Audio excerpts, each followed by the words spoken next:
just about to give them their late afternoon snack before they retire for the night.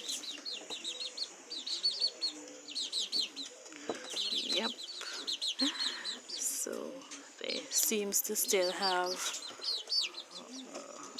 okay, all the food seems to be finished. I gave them 2 containers like the one that you're seeing their food, and another 2 of water, and all is finished. Yes.